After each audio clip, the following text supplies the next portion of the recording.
to students. Today we are going to start with the second part of the tissues chapter, that is animal tissue. In animal tissue we are going to study the tissues in four types: epithelial tissue, connective tissue, muscle tissue and neural tissue.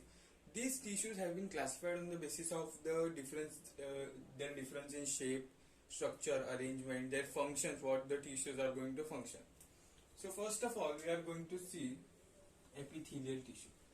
Now epithelial tissue has been classified, or epithelial tissue is basically the tissue found in the skin. Okay, it is the outermost tissue. Epi means above, है ना? So epithelial tissue is found in the skin basically. So on the basis of arrangement of the cells in the epithelial tissue, the different kinds of arrangement, the epithelial tissue has been classified into four parts like this. One is squamous epithelial tissue. Next is stratified epithelial tissue. Okay. Another is cuboidal epithelial tissue. And another one is columnar epithelial tissue. Now squamous is the most simplest type of epithelial tissue in which there is a basement membrane and cells are arranged on that basement membrane. And the squamous epithelial is the most simplest type of epithelial tissue in which the cells are arranged on the basement membrane, and it is found in alveolar walls.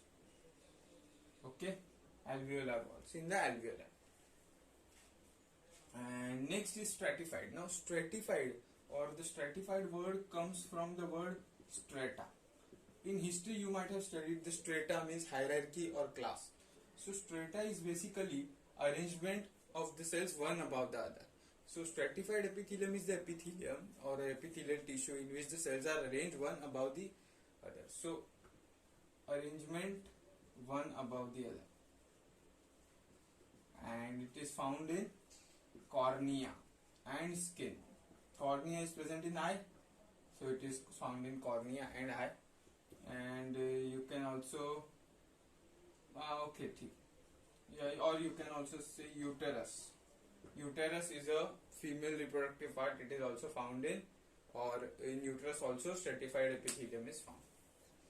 Coming on to the next one, the cuboidal epithelium. The name suggests on the basement membrane the cells might be arranged, but the shape of the cells might be cuboidal in shape. Okay, the cells might be cuboidal. In case of squamous, they are oval, and in case of stratified also it may be different, but in cuboidal epithelium the shape is cuboidal in shape. So the areas where cuboidal epithelium is found in the body are ducts basically. The ducts means tubules which are present in our body. So ducts like pancreatic duct, mammary gland or mammary gland duct, or in kidney also it might be present. So these are the various regions in which cuboidal epithelium is. Now columnar epithelium is the tissue in which the cells are arranged in column shape like this. Okay, so the columnar epithelium itself has two modifications. Like sometimes the columnar epithelium may have ciliated projections from their external surface like this.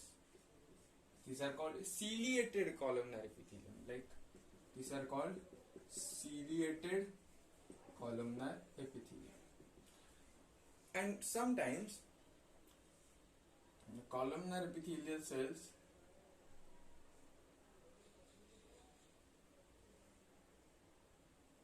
might have some cells like this. These are the cells. They might be secreting some substance. So in columnar epithelium, some modifications might be of cilia. They are called a ciliated columnar epithelium. And in some columnar epithelium tissue, the tissue that contains the cells might be secreting some substances. So secretion. So these are called glandular columnar epithelium. Okay. So in general, if you want to know the basic function of the epithelial tissue, it is like, so see, it is present in skin basically, so it is protection. Here it secretes some substances, so secretion in stomach and or in general you can I'm going to write this: secretion, protection, absorption. These are the basic functions of epithelial tissue. So moving here again, columnar, ciliated columnar, these are found in trachea, fallopian tube. Okay, now what are the use of this? And nostrils also.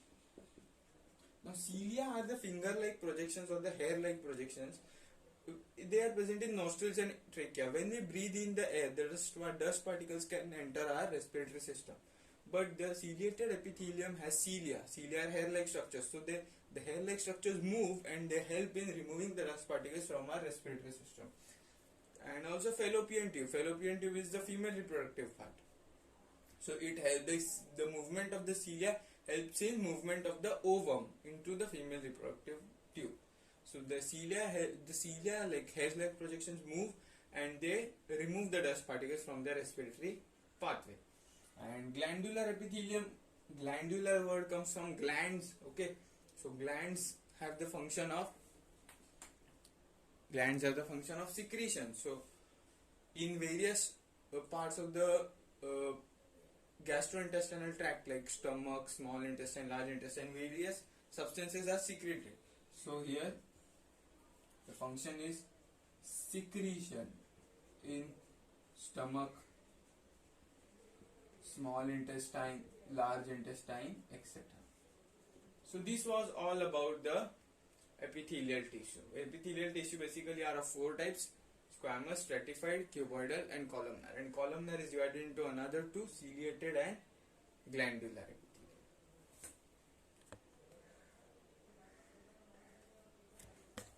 So now moving on to our next topic, that is the connective tissue. Connective tissue, the name itself suggests that connective tissue means the tissues which will connect the different parts of the body. Okay, the tissues that will connect the different organs of the body are called as connective tissue. So the characteristics and one more thing, the most abundant tissue of the four is connective tissue. That is, the most amount of tissue found in our body is connective tissue. And characteristics of this tissue is, see, tissue consists of cells, but in connective tissue not many cells are present in one tissue. Okay, and another is the intercellular matrix is seen, that is a deposition of some substances in the intercellular junction, that is between the two cells or between many cells there is deposition of the substance called as matrix, and in that matrix sometimes fibers can also be seen. So these are the characteristics of the connective tissue which cannot be seen in other three. So based on different functions and different approach of the different tissues, so now studying the connective tissue proper, it has three types: areolar connective tissue, adipose connective tissue, and fibrous connective tissue. Areolar connective tissue. Areola word stands for loose spaces. So in this the cells are arranged in such a way that between the cells a large empty spaces are present. So this provides elasticity to the structure. Like they are present in skin basically. Present in skin. So when the part of the skin is pulled, the part of the skin is not damaged because the areolar connective tissue provides elasticity and protection to the part of the skin. The next comes is adipose connective tissue. Adipose connective tissue has cells called as adipocytes. Now what is the function of adipocytes? They store fat in them. So whatever fat synthesis takes place in the body, it is stored in adipocytes, and these adipocytes come together to form a tissue called as adipose connective tissue. And basically the function of this is also protection. The fat will provide insulation to the body, it will help in protection, protect the internal parts of the body. Fibrous connective tissue. Here the tissue contains fibers present in them. Fibers are present, and basically protection and support is the function of this. So here two parts you will see, one is tendon and another is ligament. So function of tendon is connection or connects muscle to bone. Okay, connects muscle to bone, and ligament connects bone to bone. Okay, connects muscle to bone. See, if you look at your biceps muscle like this, okay, this is the biceps muscle. If you flex your forearm or flex your arm, you can see the bicep muscle here.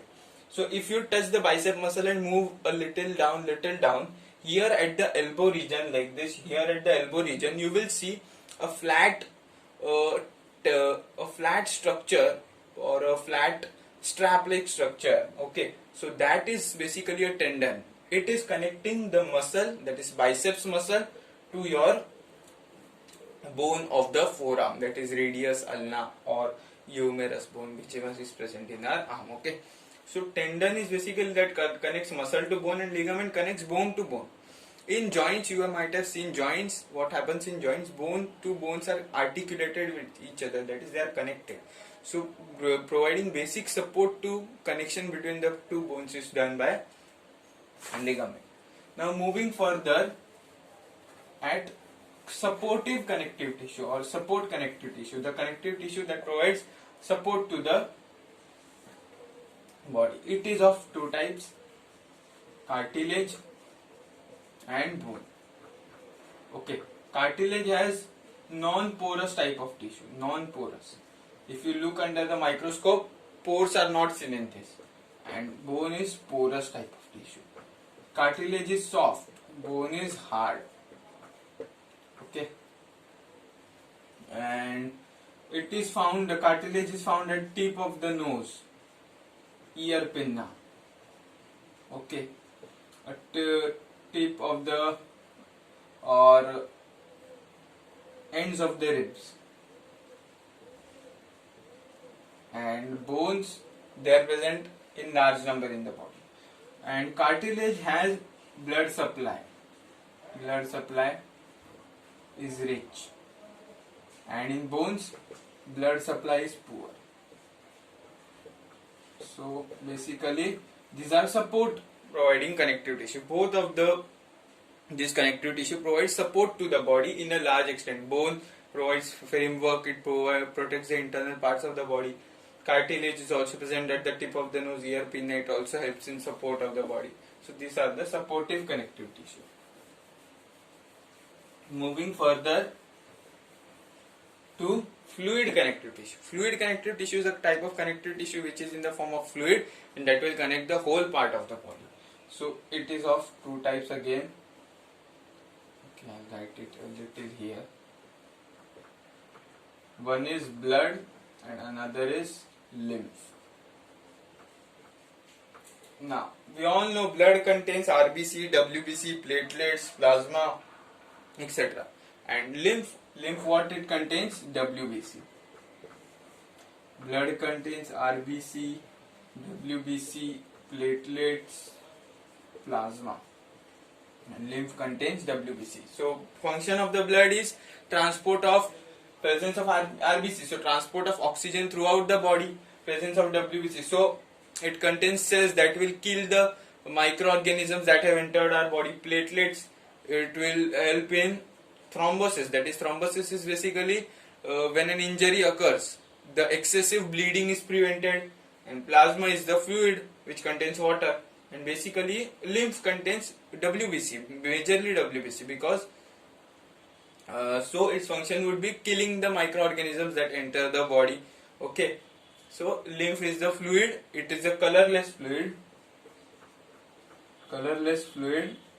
which contains WBC, and it would be useful in immunity. Basically, immunity is basically killing the organisms that enter the body. So lymph contains WBC, which will kill the external microorganisms that have entered our body.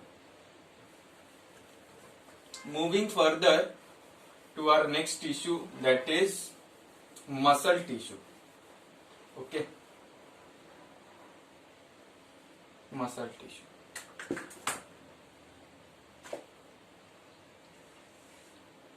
Muscle tissue, we will classify them into three types.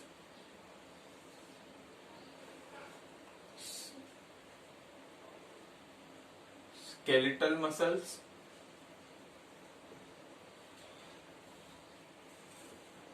smooth muscles, and cardiac muscle.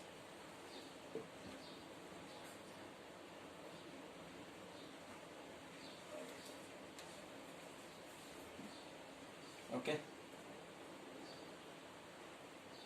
I will just draw their diagram.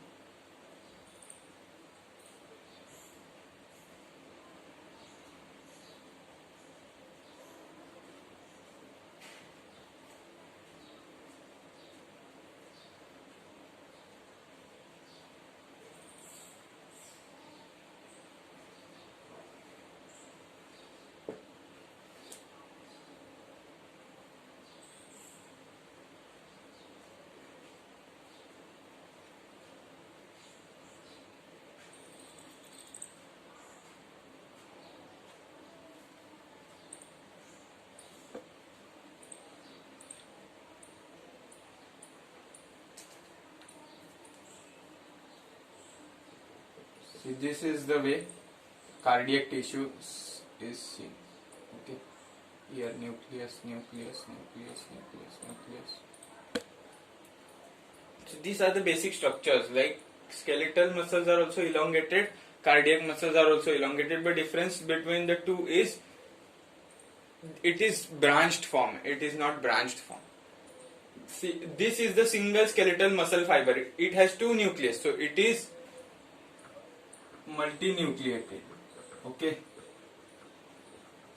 it is uninucleated. See, these are the intercalated discs. It is called as intercalated discs. Intercalated discs helps in transmission of impulse. Impulse means signals. See, from this cell to this cell, the signal will be transmitted with the help of the intercalated disc. So, intercalated disc is seen in this, it is not seen in both of this. So, due to intercalated disc, each cell becomes uninucleated. This is also uninucleated. This shape is called as spindle shape. Okay, like that of carrot, radish, etc. And this are voluntary muscles. Voluntary muscles. These are involuntary muscles. Involuntary muscles. Okay. Cardiac muscles are also involuntary.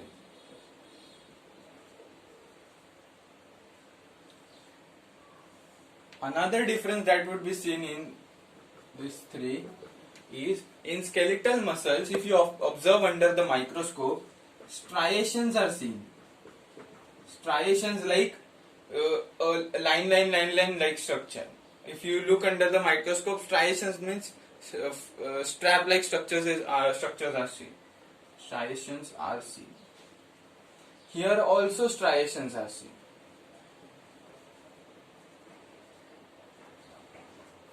Here striations are absent.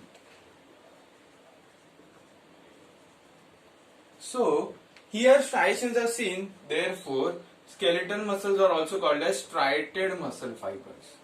Striated muscle fibers. And smooth muscles are called as unstriated muscle fibers. Okay. And cardiac muscle is a special type of tissue which is present only in heart. Cardiac stands for heart. So, cardiac muscle is present only in heart tissue. So, remember, cardiac tissue or the cardiac muscle tissue is the only tissue which contains striations but is involuntary in nature. Now, what is involuntary and what is voluntary? Voluntary is the thing that we can control by ourselves. That is, voluntary muscles mean movement of the hands. See, I can move my hand according to my will. But involuntary means which is not under my control. That is movement of the muscles of the stomach, inside the stomach, that helps in digestion. I can't tell my muscles of the stomach that okay, now you may function, now digest the food, now don't digest the food, or I can't tell my cardiac tissue or the heart muscles that okay, now you have to stop, now you have to work, now you don't have to work, like this. So that is involuntary nature. So these are the three types of muscle tissue that we are going to See, or that we have seen basically.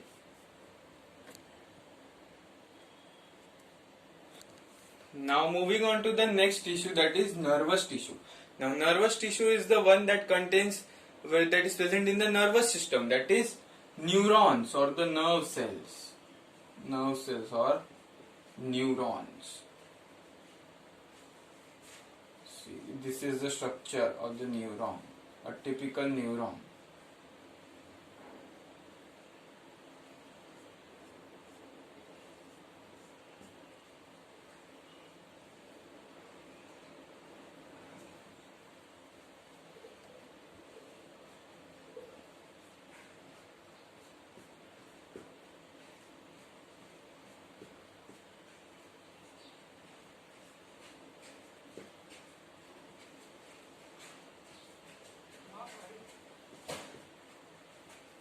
This is the typical structure of a neuron.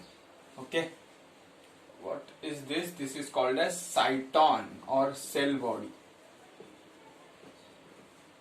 This is nucleus.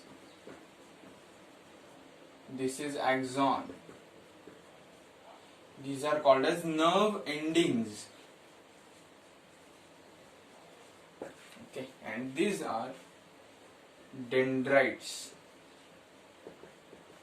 So neurons are basically the message transmitters, the electrical impulse transmitters. That is, if we touch a hot object, okay, so neurons of the hand get stimulated. So neurons from one neuron to another, from next, the impulse or the signal is transmitted to the spinal cord, and from the spinal cord again the signal comes again through the neurons and again comes to the neurons to the muscles of the hand, and the muscles of the hand has neurons or the nerve cells. So the nerve cells get stimulated and our hand is removed. So nervous system is present throughout the body, and it is one of the most important type of system.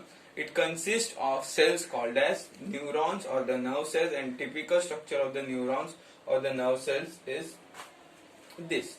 Like, these are the dendrites or the dendrons, you can say. This is cyton or the cell body. This is nucleus. This is axon. And okay. And another name for the cyton is also called as, also known as perikaryon. Peri means around, karyon means nucleus. So structure present around the nucleus is called as perikaryon. So this was all about the tissues present in our in animal tissue, that is epithelial, connective, muscle tissue, and neural tissue or nervous tissue, what you can say. So you need to prepare the notes of this chapter. Prepare like this flow charts wherever the tissues are present. Need to memorize them and send it to me. Thank you.